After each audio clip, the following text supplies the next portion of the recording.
for joining us in this remote meeting format, which enables the City Council to meet, hear from the community, and take care of business while keeping everyone safe. Anyone wishing to access the meeting can do so by watching the live stream available on our website, the broadcast on Comcast Channel 21, or by following the access instructions listed for this meeting on the city's public webcast and meeting materials webpage. Tonight will include a public forum and 3 public hearings later in the evening. If you wish to participate in the public forum and haven't already done so, please raise your virtual hand now to join the speakers queue in one of 2 ways. For those viewing the meeting on a computer or other device, click once on the hand icon. For those listening to the meeting on a phone, press *9. We will continue accepting raised hands until 7:35. The meeting moderator will disallow any request to speak after that deadline. You will have 2.5 minutes to speak.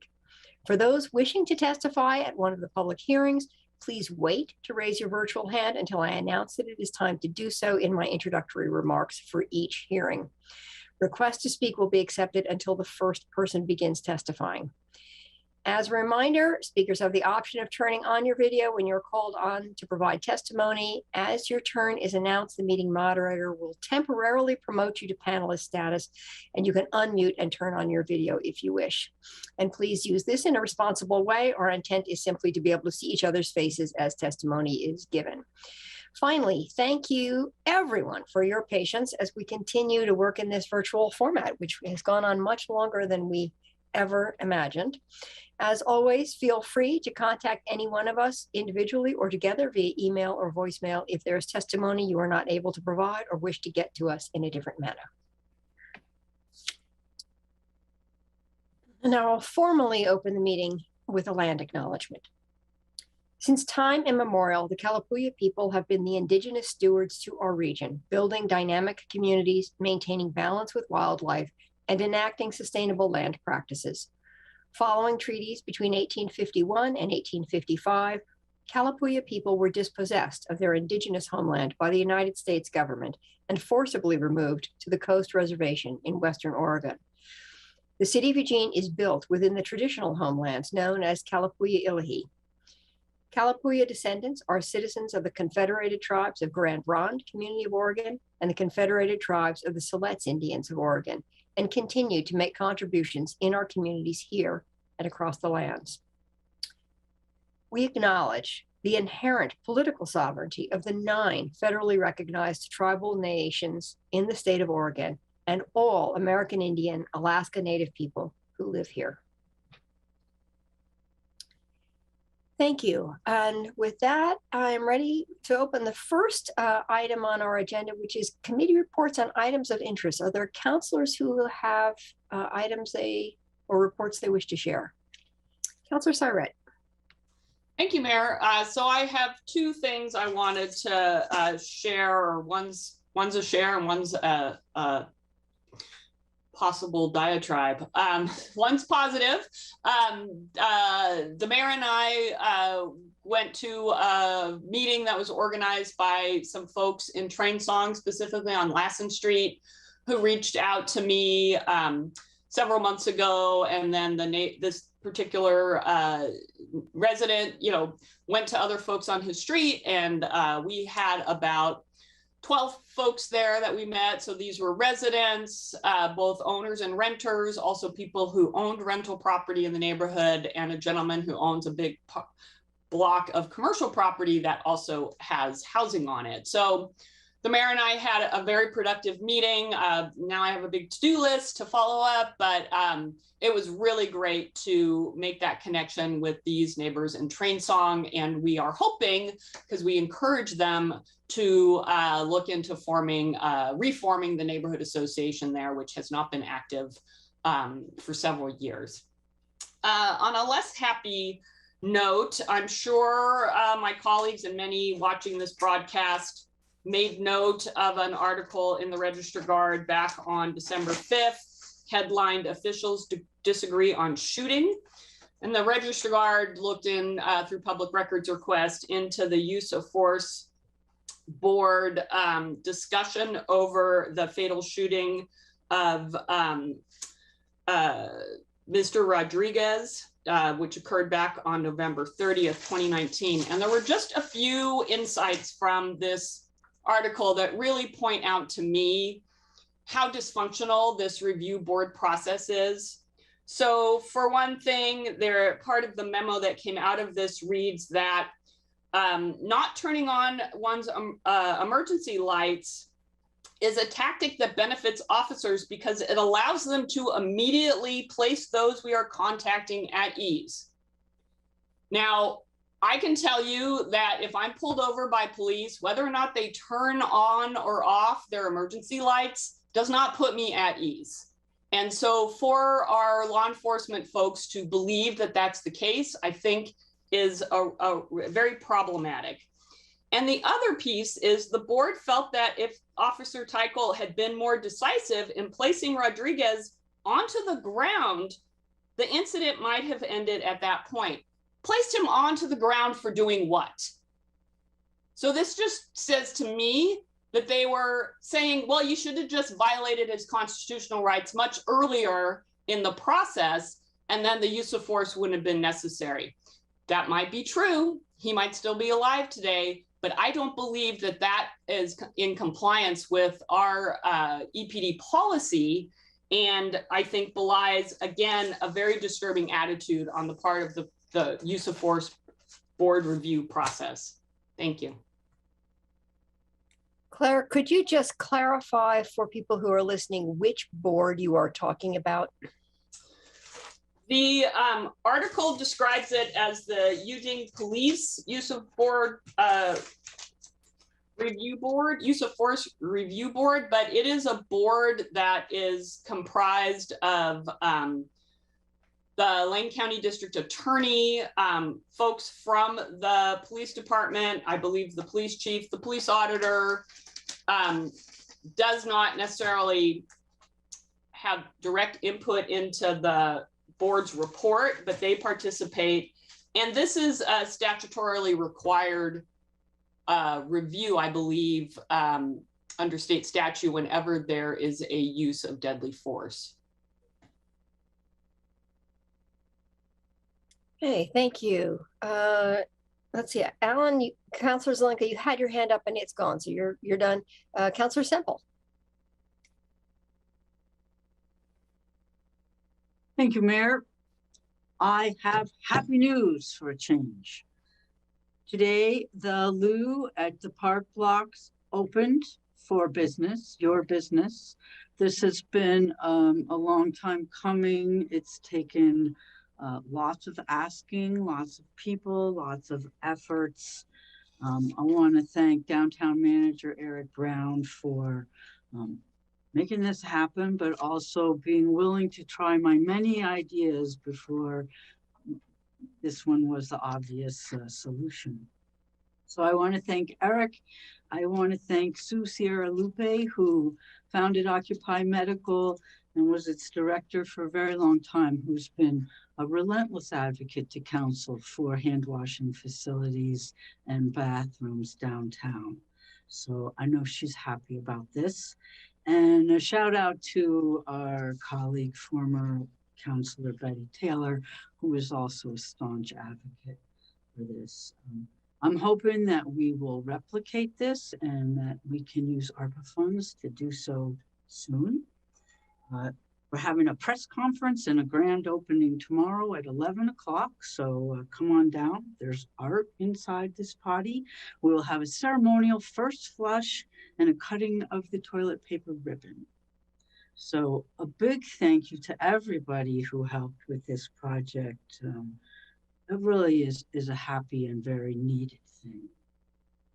Number 2, the laminated timber from Riddle has been delivered to the farmers market blocks, and vertical construction is going to happen very soon. You can see the stripes, the wood goes one way and the other way, and it's all glued together. It's super strong. It's really cool. It's going to be an all wood building. So we got bathrooms, we got farmers market, and solstice is in 8 days. So hang in there. Thanks. That loose celebration sounds worthy of an old queen. Emily, congratulations. She will be there, but incognito. Councilor Keating. You've intrigued me, Councilor Semple. I think I may show up and stand in solidarity and support of more loos downtown. So and the comedic timing in there. If you get a chance to rewatch this opening session, Councilor Semple, that was a gem. So congrats, colleagues. I just want to take this opportunity, Mayor, if I could. I was going to talk about El Rapa and congratulate Councilor Groves on the work session strategy or the work session poll to advance a work session in regards to City of Eugene tools and strategies for addressing chronic toxic polluters. I brought that up in a recent El Rapa board meeting. There was great interest to have the Lane Regional Air Protection Agency be part of that dialogue. So I've sent communication to the mayor, the manager, and council leadership to that regard. But Mayor, if I could, I just simply want to say happy holidays, Merry Christmas, and Happy New Year. We break in just 2 short days. And I didn't want this opportunity to pass without just wishing the warmest season's greetings and holiday well wishes to my colleagues and the community. Thank you. Any other colleagues with? I have a couple also kind of happy news. So I had the opportunity last Wednesday early. I had to be on the Zoom at 6:45 in the morning to testify before DeFazio's Transportation and Infrastructure Committee, and I was testifying, giving the little history of our the benefits that have accrued from the EPA's Brownfields program, on which we are, as you know, building a riverfront development. And have also remediated several other sites in town, notably, the 5th Street Market area. And I made a comment in the process of testimony, I think it was in response to a question, that these developments include affordable housing. And the response from the Congresswoman was, you must have a very good council. So there you go. You got some kudos. The second thing is that I had the opportunity with Representative Nathanson to visit the 310 Garfield Safe Sleep site. And I would encourage any of you who haven't seen it, will make some time to see that. It is really so really beautifully organized and beautifully laid out. Such a good use of that property. It looks like a commercial RV park. It's just that most of the RVs are not quite in that pristine condition that you often see in a commercial park. And it has car camping as well. It has 3 very attractive little red kind of cabins. That one is the office space, one is a kind of living room space that has comfortable couches and TV and Wi-Fi, and one is a kitchen dining space that has space for people to use hot plates and crock pots and toast and microwaves, and can sit, and they were sort of decorated for the season. And there's also a place for people, particularly who are car camping, to sleep at night, where they can stay a little warmer in that space. So really an awesome undertaking by our city staff, and then by our partners at St. Vincent de Paul, and looking forward to having more support for services on site as that becomes possible with the providers and funding for those providers. So reason to feel very optimistic and proud of the work that the city has done and that you all have supported with your votes. And with that, ready to go on to the second item, which is the consent calendar. So I'll turn it over to you, Councilor Ye. Thanks, Mayor. I move to approve the items on consent calendar 1. Second. Councilor Zelenka. I didn't want to pull any items. I just wanted to comment on 3.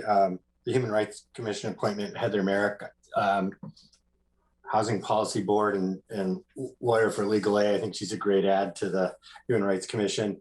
I wanted to note that our annual comprehensive financial report got a clean opinion, which is exactly what we're looking for. Good job, staff. And then finally, for the LRPD, low income that's a renewal of St. Vincent de Paul's Aurora project on 11th and Oak, 54 units of low income downtown for another 20 years. And I think that's something to celebrate. Thank you. Councillor Surratt. Yeah, thanks. Thank you, Alan, for noting about Heather Merrick's appointment. That was done through the process for replacing when there's a vacancy. She was the candidate put forward by the Human Rights Commission. Heather happened to be a volunteer intern with me when I was the field director for the American Civil Liberties Union of Oregon. So probably maybe 10 years ago now. So I've known Heather for quite a long time, and she'll be an excellent human rights commissioner. I'm very pleased that she's getting appointed tonight. Great. All right. All in favor, please raise your hands. 1, 2, 3, 4, 5, 6, 7, 8. Thank you. That takes care of the consent calendar, and we can proceed to the public forum. The public forum is an opportunity for individuals to speak to the City Council on any city-related issues except for those items which have already been heard by a hearings official. When it is your turn, the moderator will announce your name and promote you to panelist status. Please state your name clearly, and for Eugene residents, your ward if known, before beginning your comments. Again, each person will have 2.5 minutes to speak. If you are watching the meeting, the timer should be visible. A yellow light will come on when you have 15 seconds to complete your comments. The red light indicates the end of the 2.5 minutes. For those who have connected to the meeting via phone and don't have the benefit of seeing the timer, please be aware that your microphone will be muted at the 2.5 minute mark. And with that, I will turn it over to, I believe Naya is moderating. I'll turn it over to you. Thank you, Mayor. I'm going to briefly share my screen to show the list of speakers tonight. We have 16 speakers.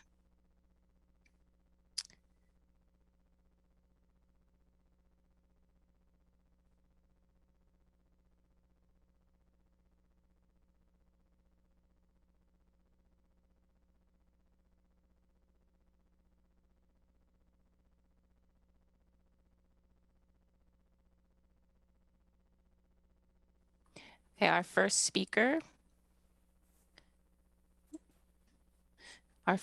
tonight is Jolene Simpson, followed by Catherine Dunn.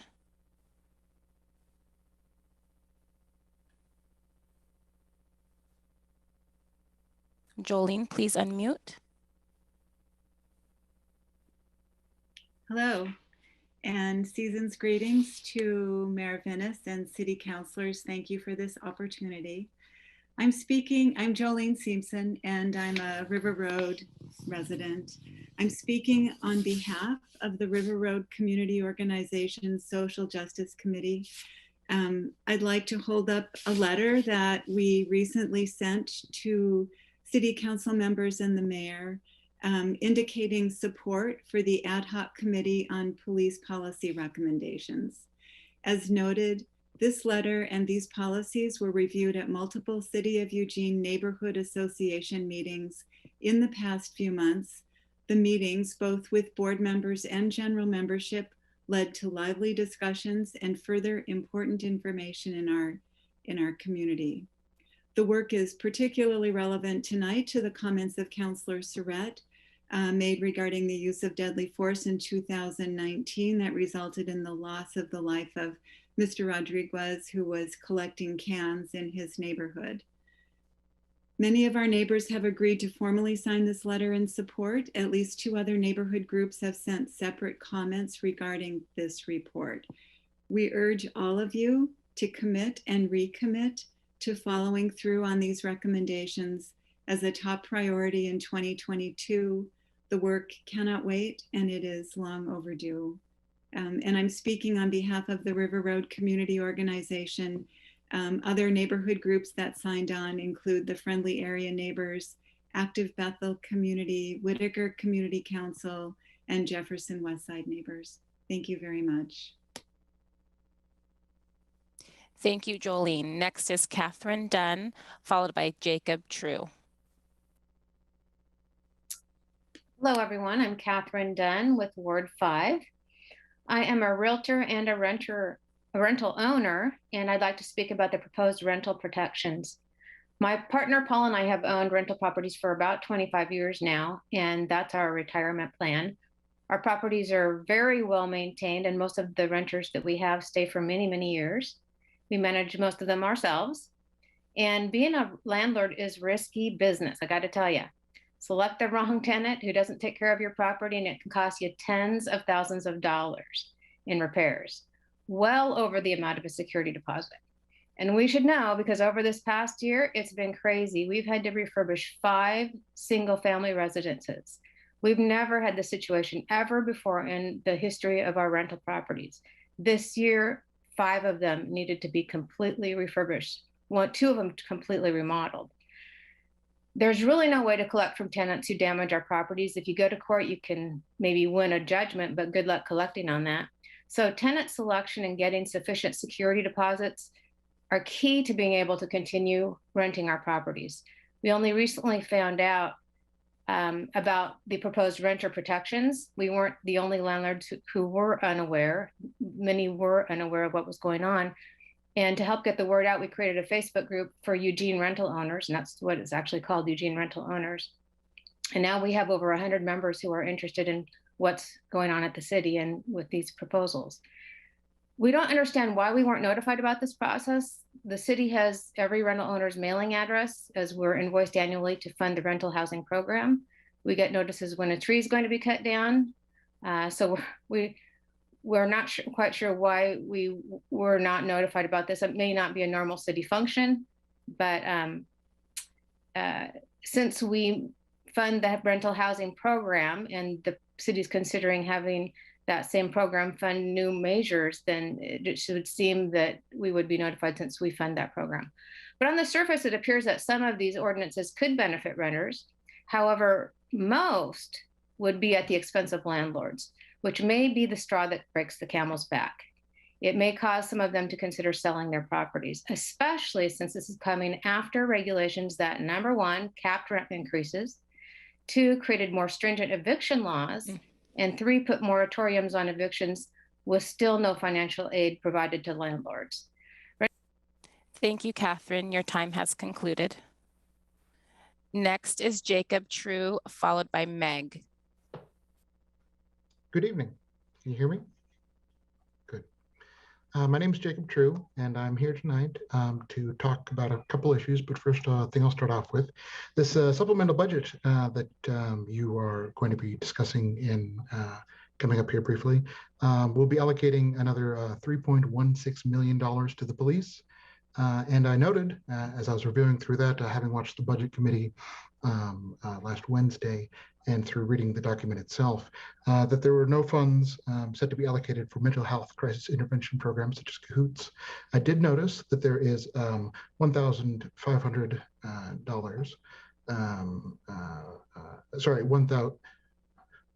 $150,000 for alternative response study, which is a good idea, but from what I understand, CAHOOTS is in a bit more of straits than yet another study to discuss whether or not you want to even consider improving our community alternative responses to policing. But under the budget as it stands right now, the additional budget, $3.16 million will be allocated directly to the police. You'd think if there was that much funding available to go to the police, that maybe the nationally recognized CAHOOTS program could be funded adequately. I'd like to suggest reevaluating that and doing some more stabilization for CAHOOTS right away, because I just keep reading articles about how CAHOOTS is a model for the nation, and they're growing and they're teaching other municipalities around the nation, and they're not even being funded adequately at home. So I'd consider taking a look at that. With my remaining time, I'd like to also advocate for the city workers of Eugene covered under the ASME union. And I noted while I was going to the library today that it looks like they're getting, their supervisors are getting something like a 6% raise, while they're talking like a 1-2% raise. That doesn't seem very equitable to me.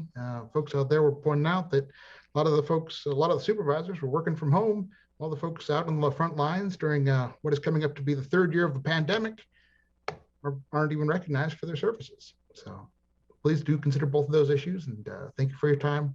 I'm Jacob True, Ward 1. Thanks for your hard work. Cheers. Thank you, Jacob. Next is Meg, followed by Kathy Robidoux. Hi, I'm Meg. I'm in Ward 7, and I'm an elderly widow. I rent out part of my home as a completely private apartment as a way to afford to keep my house after my husband's death. I provide safe, clean, and comfortable housing. I'm a grateful member of the Rental Owners Association. I take workshops and classes, and I follow all of the requirements as a housing provider. I'm concerned about newly proposed changes affecting my safety and my limited finances. I'm considering selling my property now, which would create yet more loss in rental units and actually would put me in the position of being one of the people looking for a rental unit on my limited income of $832 a month on Social Security. I don't have large equity in my property, and I'm asking you to consider rules for small resident landlords. Thank you for your time. I'm finished. Thank you, Meg. Next is Kathy Robidoux, followed by M.A. Okati Oyekan.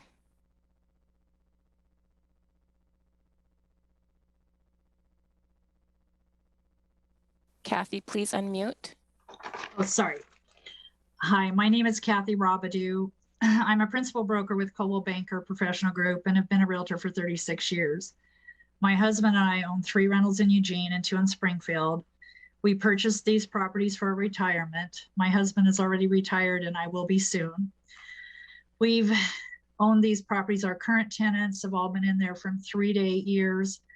And we've only had the rent raised once on 2 of the properties.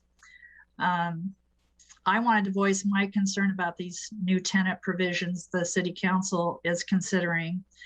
And I was also disappointed that there was just that late article in the Register Guard. And I found this group on Facebook. But one of the things I was particularly concerned about was requiring owners to accept credit scores as low as 500. My husband and I had to save 25% down to buy an investment property, each one of them. And we had to qualify with a minimum credit score of 740 to get a decent interest rate to purchase them. And the only way they will function towards our retirement if we were able to generate an income from them. We've only had a few tenants who've been abusive on how they kept the property, paid the rent, but the few who did a lot of damage. And as Catherine Dunn already mentioned, the importance of a security deposit is very important. And that was another provision that it appears you guys are considering, limiting what the security deposit can be, which will also limit the tenants a landlord will consider, because there is risk to the landlord, serious risk. And I've also, like Catherine, I've definitely experienced it. I've already had a couple of clients who are in the process of selling their investment properties because of the changes that have already been made to landlord-tenant laws. And it feels like, I know I can understand the city council being concerned about low-income housing and tenants, but coming up with things that doesn't make it work or punishes landlords who are trying to help others and have a retirement isn't the way to do it. Many of us chose real estate instead of trusting in the stock market. And if you can't have any control over who you rent to or how much you feel you need to secure, and you have to pay them when they're going to leave, even if you're going by state standards, that seems to not have. Thank you, Kathy. Your time has concluded. Next is Mccarty Oyekan, followed by Scott Smith. Dear Mayor Venice and City Council, good evening, and thank you for the opportunity to provide testimony this evening. My name is Mccarty Oyekan. I use she, her pronouns, and I'm the climate justice strategist for Breach Collective. I live in City of Eugene, Ward 3. I just want to thank you again for your votes to forward two motions introduced at last month's Climate Action Plan 2.0 work session. This decision sends a very clear message that the City of Eugene is prioritizing advancing sound climate policy that simultaneously addresses the public health and economic disparities experienced by our most vulnerable populations here in Eugene. It's important that council still moves forward with an ordinance to ban gas as quickly as possible and does not allow the fossil fuel industry and others with vested interest in the status quo to delay climate action by merchandising doubt about an already settled scientific consensus around the environmental and economic benefits that comes from electrification. On this topic, if you're looking for some holiday break reading material, I highly recommend Naomi Oreskes' Merchants of Doubts to learn more about the historic industry delay tactics. Finally, the Fossil Fuel Eugene Coalition supports the tenant protections as discussed at the work session held last month. Climate and housing justice are intersectional, and security of tenure, affordability, and habitability in terms of protection from environmental, health, and structural hazards are all components of the United Nations enumerated rights of all persons to adequate housing. We encourage the city to do everything in its power to ensure that vulnerable renters are able to stay housed during these trying times. Thank you again for this opportunity to testify, and I look forward to continued opportunities to support the city in this transformative work. Enjoy your holidays. Thank you, Emma. Next is Scott Smith, followed by phone ending in 913. Hello, Mayor and City Council. Thank you for the opportunity to speak. My name is Scott Smith. I'm in Ward 5. I wanted to say a little bit about the proposed changes to landlord-tenant law effectively for Eugene. I'm concerned about those changes. It's like a shotgun approach. There's so many different changes that would be happening at once. That's concerning to me. Specifically, the security deposit limitations can be a problem. In the past, I've been a property manager in Eugene, and it was important to be able to offer folks the opportunity to pay a higher security deposit to offset potential risk if they maybe did not meet our standard rental criteria. So by offering a higher deposit, it actually offered them an opportunity to rent a property that they would not have been able to rent. So that's a specific concern of mine, but really backing away from the specifics, I think the vast majority of people want landlord-tenant law and rules to be simple and intuitive because generally it's folks that are not lawyers that are handling the rental relationship when people move into houses and move out. And I'm going to guess that at least 95% of the time, there is no lawyers involved. It's just citizens, lay people that are having to work through the rules and the law. And as we get more layers and it gets more complex, that's going to make it difficult for both sides. And ultimately, it's going to change the landlord-tenant relationship to something that's more adversarial. And I'm a believer that there's a good portion of renters out there that would like to rent from mom and pop landlords. And I think you're going to see an exodus from mom and pop landlords. Thank you, and happy holidays. Thank you, Scott. Next is phone ending in 913, followed by Pam Haggard.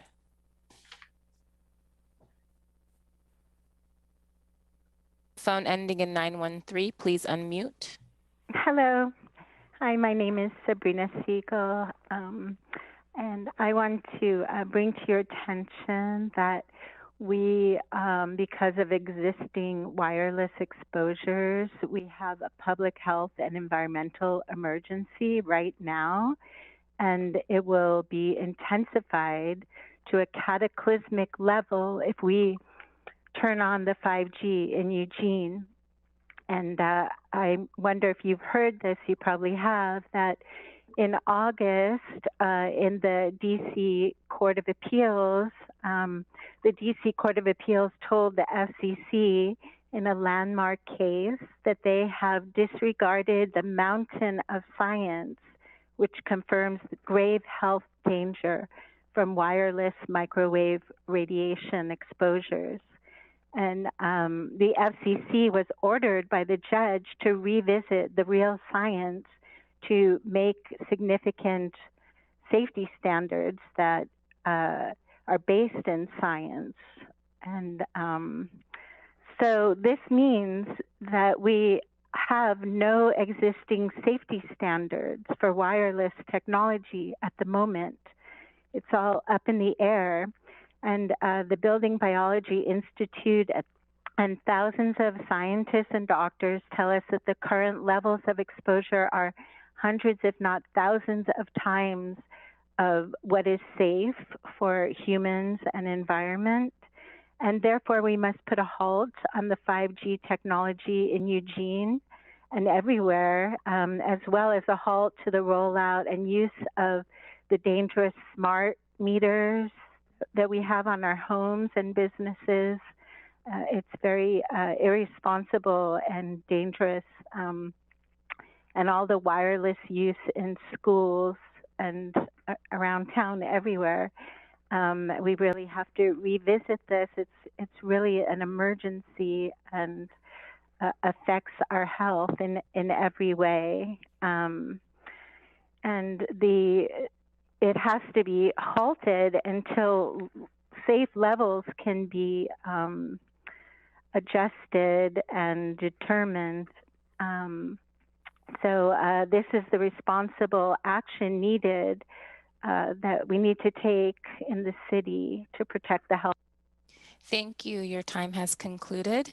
Next is Pam Haggard, followed by Zach Mulholland. Good evening and thank you. I'm Pam Haggard. I live in Eugene, Ward 2. I am also a real estate broker and a property owner. I have investment properties in Eugene, and I use a property management company, so I'm not as up on all the new property tenant property laws. But it was brought to my attention about the proposed property investment property changes that are being considered. And I was a bit surprised because I thought that the state, when they passed theirs, and of course we all adopted that, seemed like that was stricter already. And then now it seems like it's going to be even stricter and make it more difficult to protect our properties. I feel like Catherine and Kathy and Scott talking about how people are going to not keep their investment properties if there's damage. And it just seems like it's opening it up to damage to have things like lower deposits or limiting deposits. I think that there was something in there that referenced about credit scores as well. And sometimes, like I think Scott or Kathy said that you can adjust the deposit to make up sometimes if somebody is weak in one area where they're trying to get into a rental. And that can be very helpful. But if people's hands are tied and they can't do that, it doesn't work. I've also experienced tens of thousands of dollars in repairs after tenants have left a property in really bad condition. And it's not the good tenants that do that. It's the tenants that are not paying their rent. It's the tenants that are not taking care of the property. I think before my time runs out, I want to mention about there was a reference to leases that are less than a year. And I think that we'll see more of that because I'm always very nervous when a new tenant is moving into one of my properties because I don't know how they'll take care of it. And if I have the opportunity to evict them because they don't take care of a property, I want to be able to do that with no cause before it goes beyond that. And then I can't evict them afterwards. because that's a huge investment. It's my retirement income, and it's a. Thank you, Pam. Your time has concluded. Next is Zach Mulholland, followed by Shava Cronin. Hello, Mayor and Council. Thank you for the opportunity to speak tonight. My name is Zach Mulholland, speaking on my own behalf this evening. I live in Councillor Evans Ward. Thank you very much for your discussion earlier this evening of funding for climate change and homelessness. Both are very pressing issues in our community. The staff recommended process was a really good one to start with identifying our priorities for additional funding and following it up with decisions on which funding mechanism to use to fund them. It seemed like there was majority support from council to move forward on identifying priorities and then figuring out how to fund them. So I hope that you can quickly schedule a meeting to identify those priorities. On the climate side, since most of our emissions come from buildings and transportation, I hope those will be top priorities for funding. On the transportation side, the EV action plan, accelerating and expanding it, and funding our bike and pedestrian project list from the TSP seem like no-brainers as places to invest additional funds, since those are going to be keys to reducing our transportation emissions.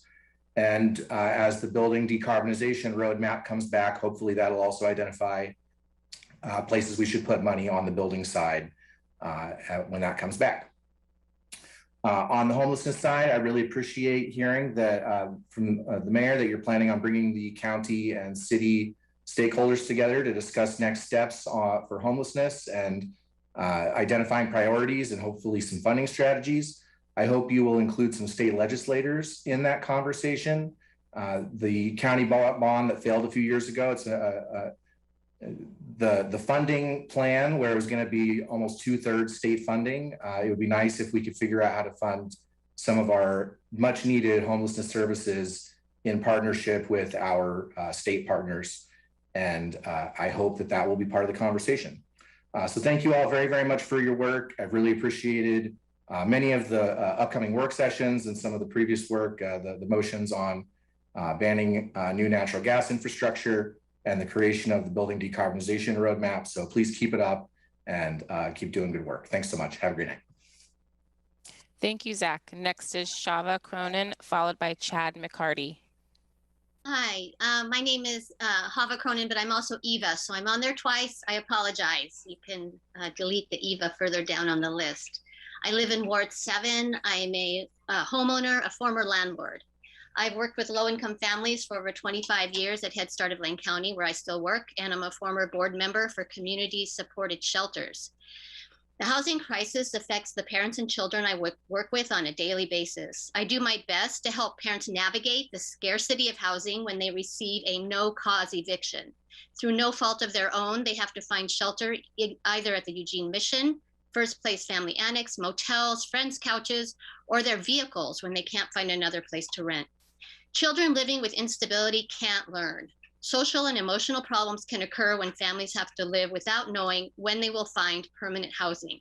Considering that rents are on the rise with no caps in sight, and considering that 45% of the population in Lane County is below the poverty level and the ALICE threshold, the current situation is bleak and frankly shameful.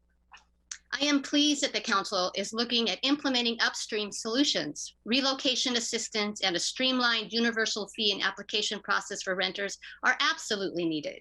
Continued support for rental subsidies is needed. A rent freeze is needed. And then we have to go further. More than half the residents in Eugene are renters. That means that half of the residents are growing equity for the other half. According to a recent interview with Equinox Realty, there's no stock to sell. I say that in quotes. I urge the council to look at the impact of whole house Airbnbs on the lack of affordable housing and the direct impact on homelessness. My wish is that no one can Airbnb a whole house during a housing crisis. If we want to prevent more homelessness and disruption to people's lives, the only way is with upstream solutions. Prevent homelessness before it happens. It is unconscionable to allow business as usual in the face of the suffering we see every day. We see it every day on our streets. Thank you. Thank you. Thank you. Thank you, Hava. Next is Chad Mccarty, followed by phone ending in 327.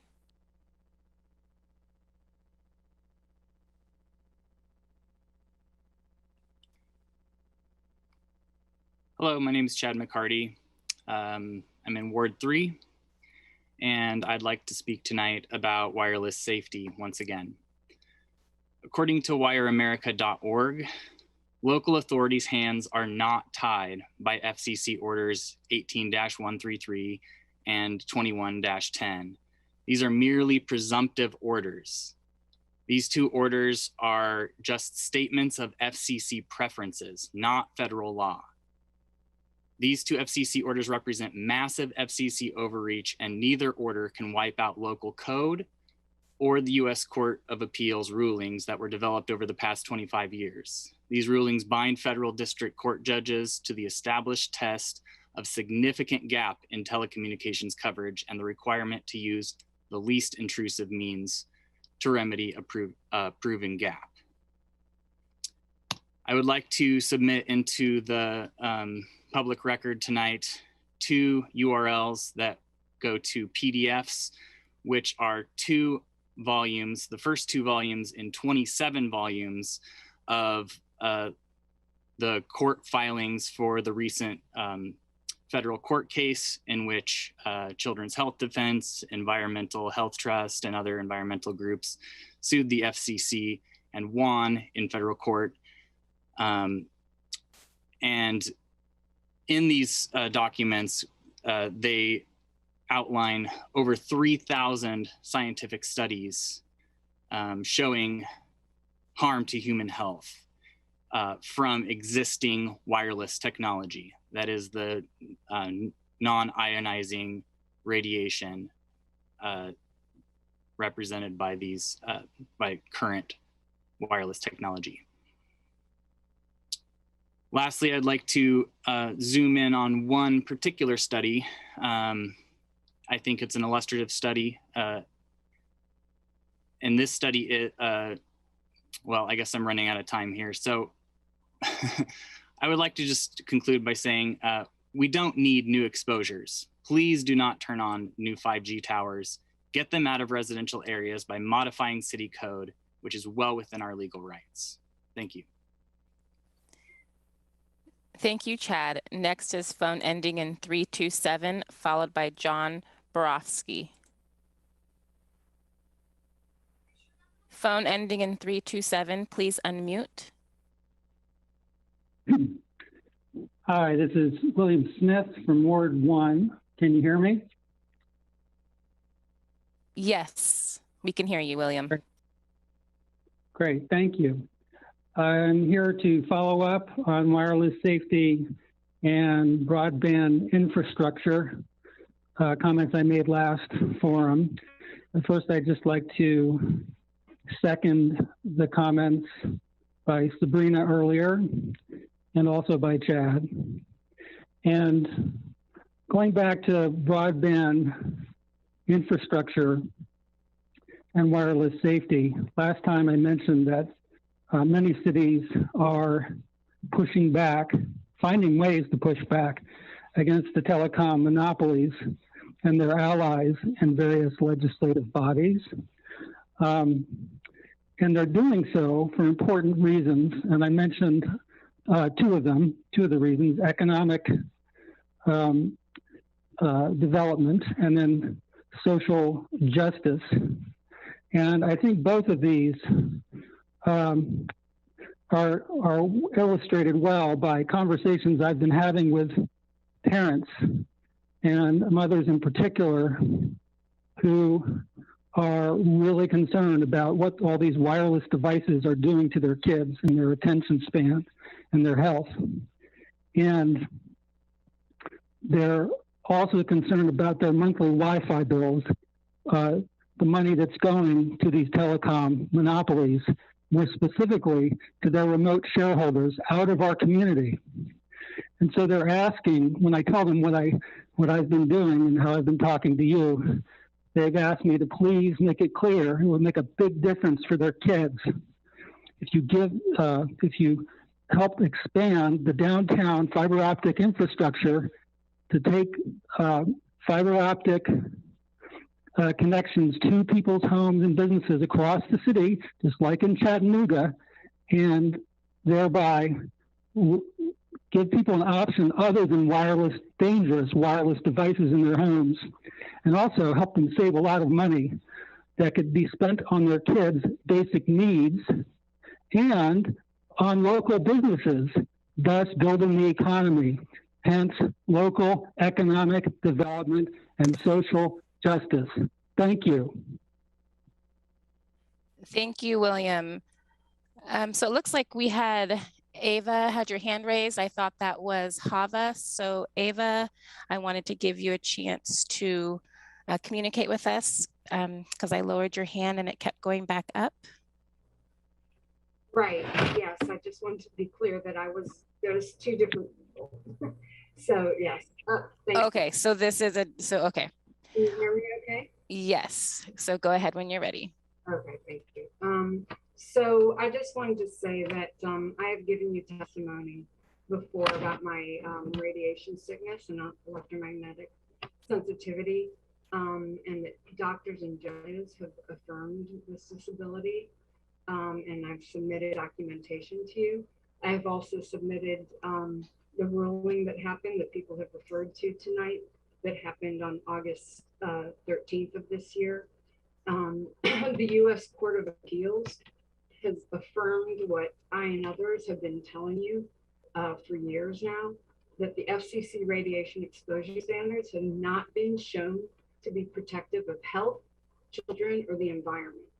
In particular, the court said, and I quote here, the commission's failure to provide a reasoned explanation for its determination that the RF radiation at levels below its current limits do not cause negative health effects unrelated to cancer renders inadequate the commission's explanation for its failure to discuss the implications of long-term exposure to RF radiation, exposure to RF pulsation and modulation, or the implication of technological developments that have occurred since 1996, including the ubiquity of wireless devices and Wi-Fi and the emergence of 5G technology.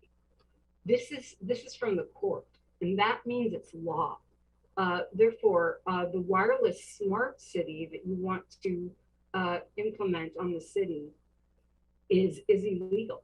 You cannot smother, you can no longer say that these little brown boxes that you've been putting around town are harmless, and that just because radiation is invisible is harmless. So I just wanted to say that, reading from something. Okay, therefore you must put a moratorium on all wireless expansion.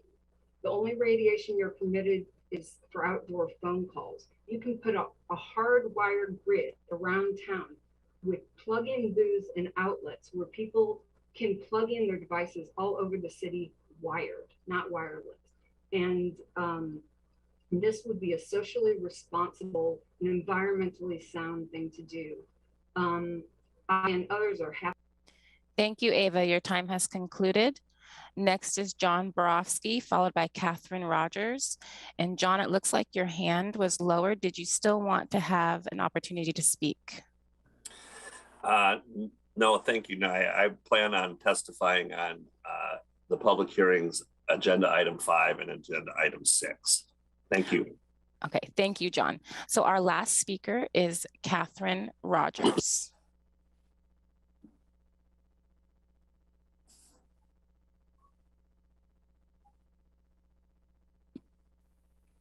Catherine, please unmute. Hello, can everyone hear me?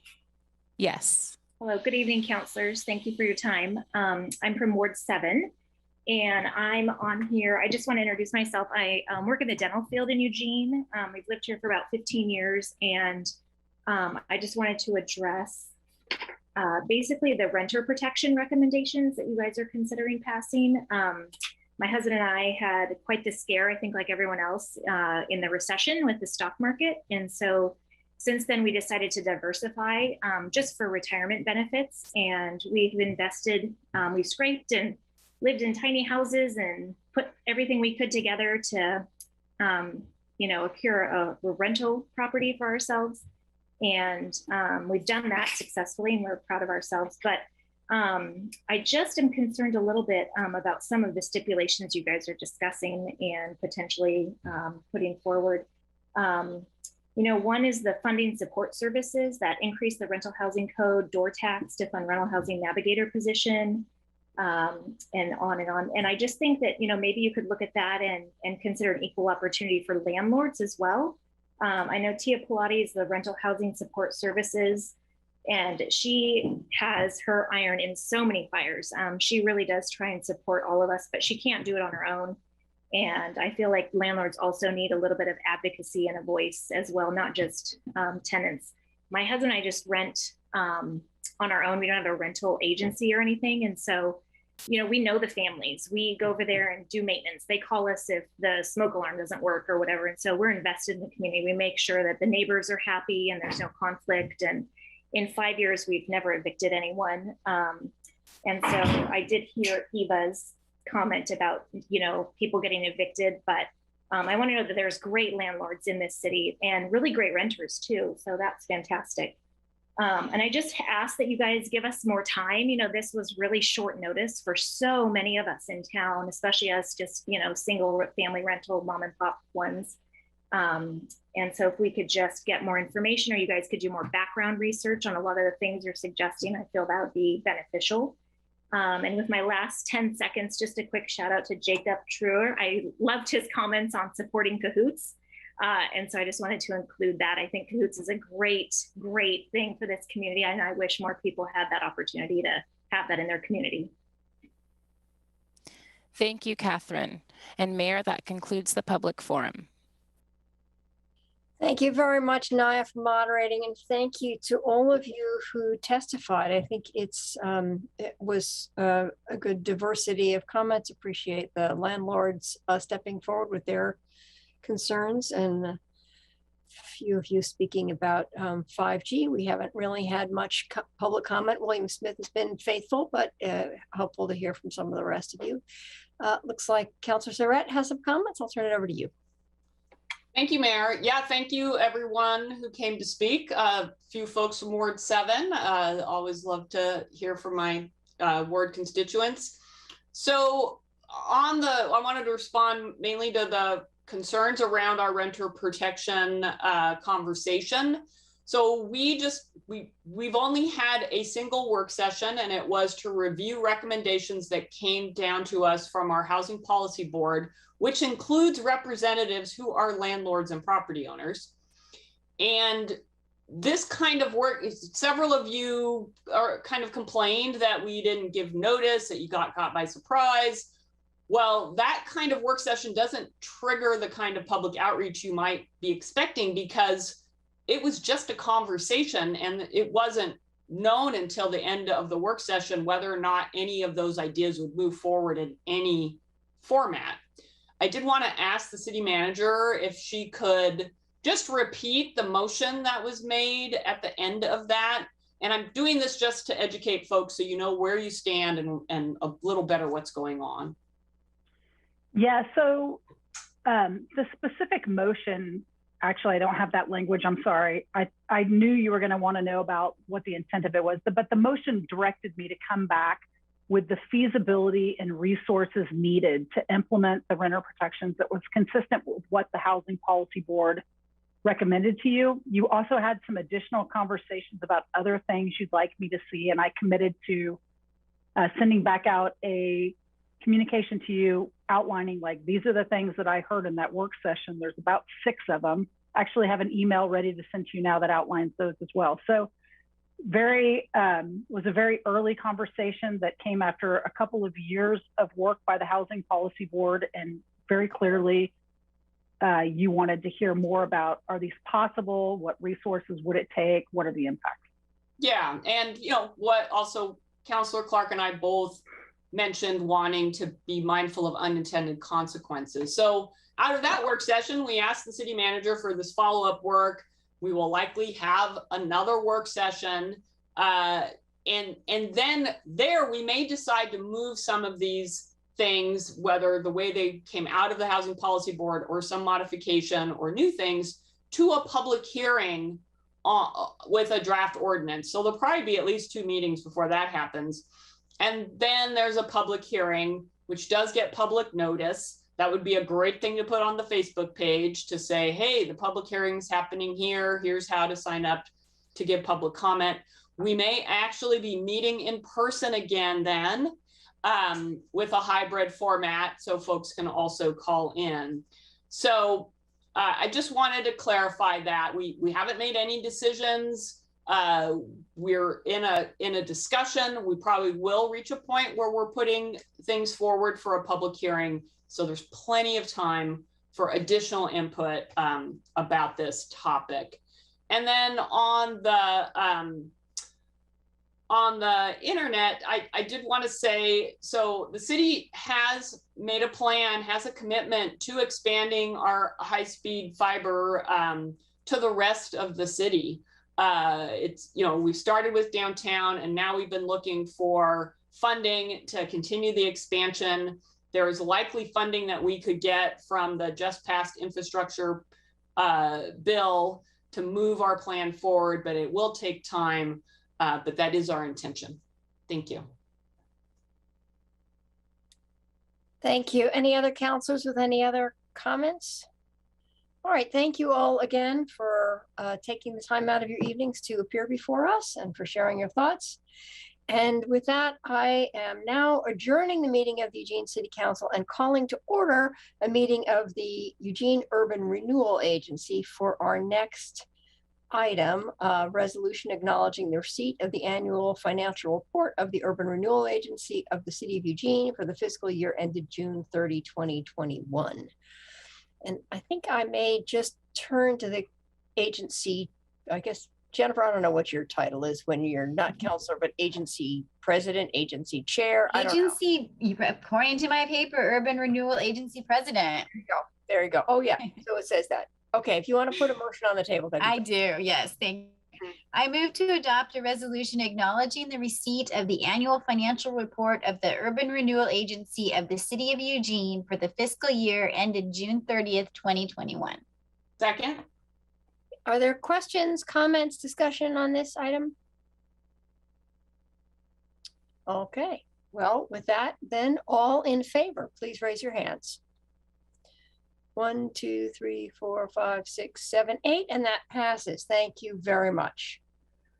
Our next item is a public hearing and action. A resolution adopting a supplemental budget, making appropriations for the Urban Renewal Agency of the City of Eugene for the fiscal year beginning July 1, 2021 and ending June 30, 2022. And I will turn that over to City Manager, Agency Director to explain. This public hearing is an opportunity for the agency board to hear from the public on the FY22 December supplemental budget for the Urban Renewal Agency. The supplemental budget that occurs in December of a fiscal year is usually the largest because of the audit adjustments to budgeted beginning working capital and the reappropriation of funds from the prior fiscal year for contracts, program initiatives, or projects that were started but not completed in that fiscal year. This supplemental budget consists of transactions to amend the Urban Renewal Agency budget to reconcile the beginning working capital and capital carryover, to reappropriate those dollars or place them into reserve, and to authorize other unanticipated changes in legal appropriation for the current fiscal year FY22.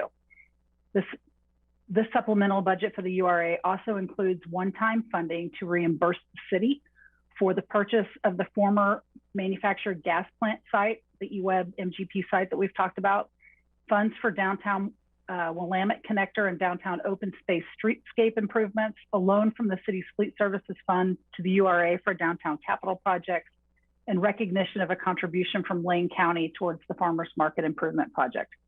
Approval is requested tonight to allow for the necessary legal appropriations. Thank you. Thank you. So I am now opening the public hearing. For those wishing to testify during this public hearing, please raise your virtual hand or press *9 if you have joined via phone. Request to speak will be accepted until the first person begins to testify. When you are called on to speak, please give your name, city of residence, and for Eugene residents, your ward if known. You will have 3 minutes to comment. A timer will appear on the screen to indicate the time you have to speak. The red light indicates the end of the 3 minutes. So Naya, do we have any speakers? Yes, Mayor, we have one, John Borofsky. Never heard of him. Good evening, Mayor and City Council, or excuse me, Mayor and Urban Renewal Agency board members. I'm not sure of the correct way to address you on this one. My name is John Borofsky. I am a member, or I live in Ward 3, and I'm speaking to you tonight on the Urban Renewal Agency's supplemental budgets. I'm pretty excited about this supplemental budget. You know, for many, many years, you've seen me come before you to testify at supplemental budgets. And usually the urban renewal budget is just kind of a reconciliation of, you know, balances here, balances there. I'm pretty excited the fact that the 2 urban renewal agencies are actually doing what they were intended to do. In this one, as the agency manager alluded to, you will be purchasing the MPG site, which is the last piece in our riverfront redevelopment site. So that puts all those pieces together to make the vision that has been going on for years kind of come together. What with the redevelopment and the quiet zones, the Willamette connection, moving the sites between the Graduate Hotel through the health center and into the core of our downtown is being funded and Wayfound, and also the farmers market. So we're actually seeing shovels in ground and things being built with what has been on the books for years and years. So it's really exciting to see this supplemental budget move forward. I would definitely recommend approving the supplemental budget. There is a lot of money that's being reappropriated, but it's being reappropriated in what you as a council and several councils before you have envisioned for our downtown and our riverfront area. So I would ask that you approve the supplemental budget as presented by the manager. Thank you. Thank you, John. And Mayor, that was our last speaker. Thank you. And with that, I will close the public hearing and open it. Are there any agency board members that have any comments or questions? All right, with that, I will turn it over to the agency president to put a motion on the table. Thank you, Mayor. I move to adopt a resolution adopting a supplemental budget, making appropriations for the Urban Renewal Agency of the City of Eugene for the fiscal year beginning July 1st, 2021 and ending July 30th, 2022. Second. All right. All in favor, please raise your hands. 1, 2, 3, 4, 5, 6, 7, 8, and that passes 8-0. Thank you very much.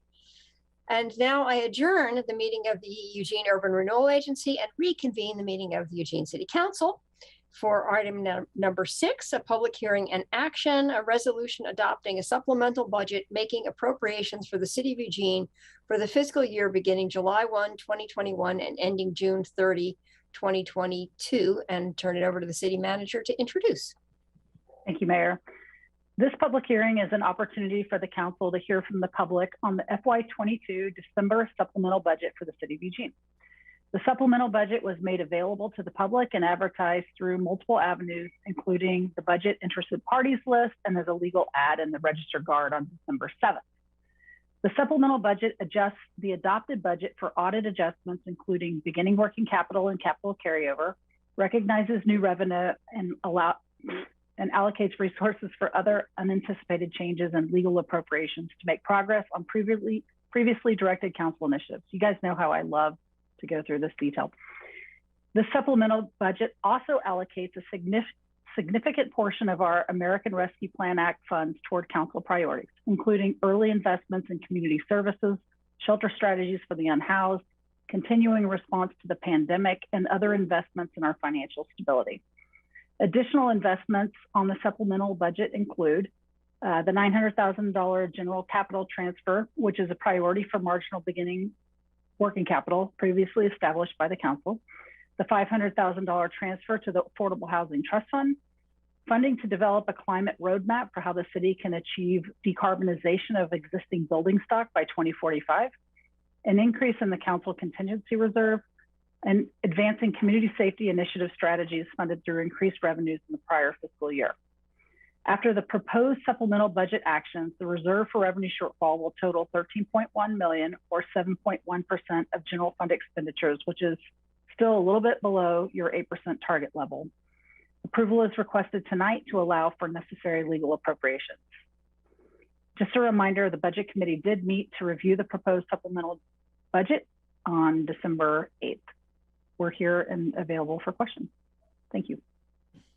Thank you. And with that, I will open this public hearing. For those wishing to testify, please raise your virtual hand or press *9 if you have joined via phone. Request to speak will be accepted until the first person begins speaking. When you are called on to speak, please give your name, city of residence, and for Eugene residents, your ward if known. You will have 3 minutes to comment. A timer will appear on the screen to indicate the time you have to speak. The red light indicates the end of the 3 minutes. So Naya, I'll turn it over to you. Thank you, Mayor. We have 3 speakers tonight. It'll be John Borofsky, followed by Onward Eugene, and we will end with Jacob True. Okay. Thank you, Mayor and City Council.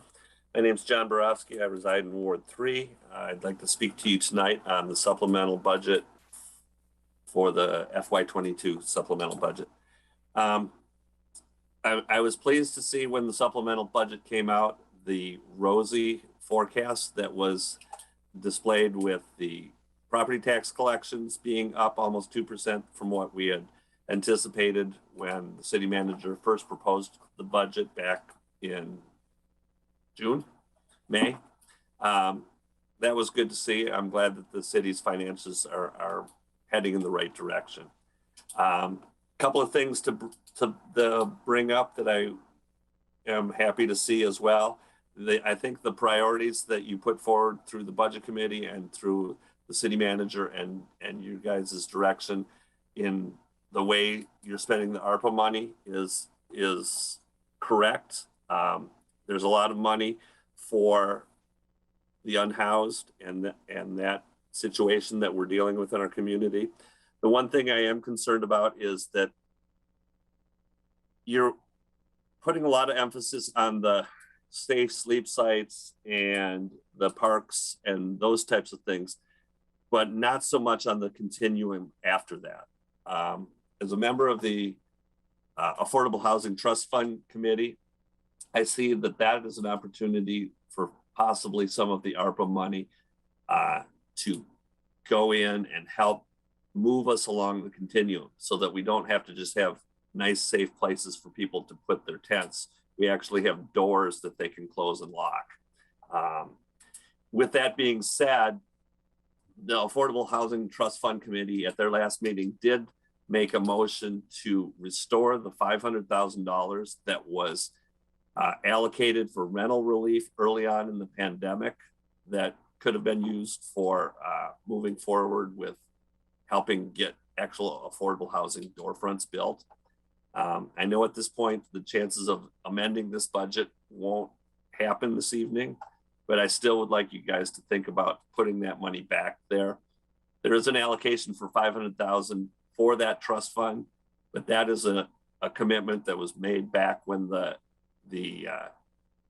construction excise tax was enacted, that the city would put in their share, and that was $500,000 a year out of marginal beginning working capital. So please think about in the future, or even tonight, if you decide to make that fund whole again so that we can work on the continuum of housing in our community. Thank you. Thank you, John. Next is Onward Eugene, followed by Jacob True.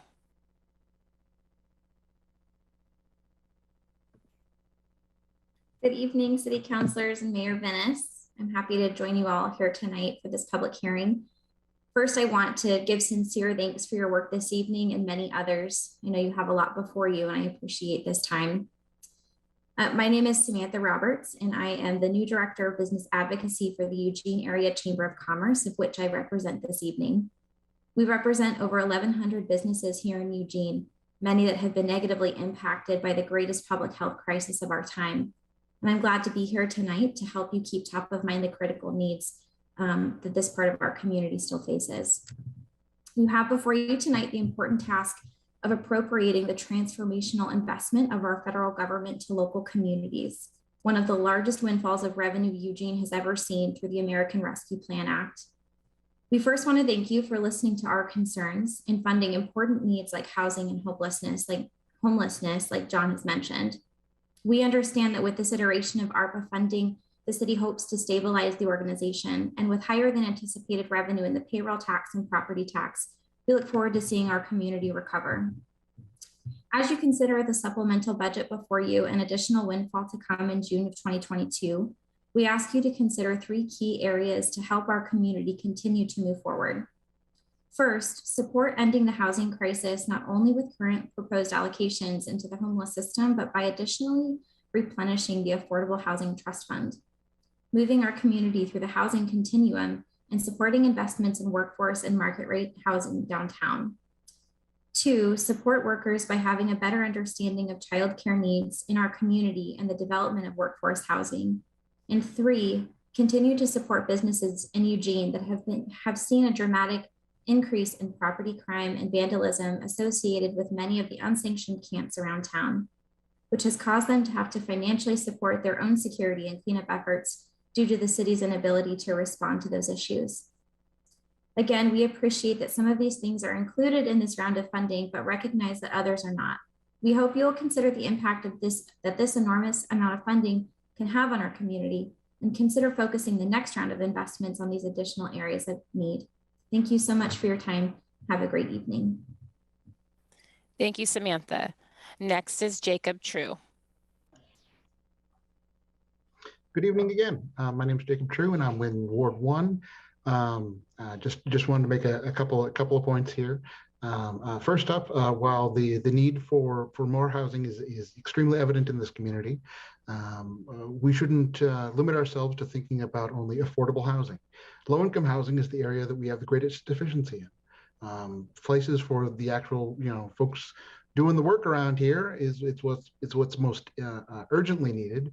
And a lot of the proposals that I'm seeing for affordable housing, you can make affordable housing mean just about anything. We need places for people to actually live and work and have families, and that sort of thing. So more than just affordable housing, we need working class, low income housing. So I wanted to make sure to bring that up in amongst the other discussion we've had here. Again, I'd just like to note that in this budget and in the budgets over the last several years, we've always been increasing the police budget. It just keeps going up and up and up. So pouring all that money into there while we're having folks starving, living out on the streets, it seems to me like a bad way to prioritize the resources. And I do acknowledge that you have allocated a fair amount towards the safe sleep sites and towards homeless response and that sort of thing. But best thing to do is to be able to give folks a place to live so they're not on the streets. We are in the richest country in the world, richest country in the history of the world. The fact that we have people living out on the streets, they don't have houses, they don't have food, that, to me, that's unconscionable. So I just wanted to emphasize those points, and appreciate your time. Thank you very much. Ward 1. Thank you, Jacob. And Mayor, that concludes the public hearing. Thank you. With that, I close the public hearing. Are there any questions or comments from councilors? Okay, well, thank you all for taking the time to testify. And with that, I will turn it over to Council President. Thank you. I move to adopt a resolution adopting a supplemental budget, making appropriations for the city of Eugene for the fiscal year beginning July 1st, 2021 and ending June 30th, 2022. Second. All in favor, please raise your hands. 1, 2, 3, 4, 5, 6, 7, 8, and that passes. Thank you very much. And now our third public hearing and possible action, a resolution realigning city ward boundaries and repealing resolution number 5044. And I will turn this over to the manager to explain. Thank you, Mayor. This public hearing is an opportunity for the council to hear from the public on a resolution creating new ward boundaries that account for changes in Eugene's population as reported by the 2020 census. New boundaries have been drawn utilizing criteria approved by council earlier this year, as well as input received from the public and subsequent council deliberations at several work sessions. Thank you.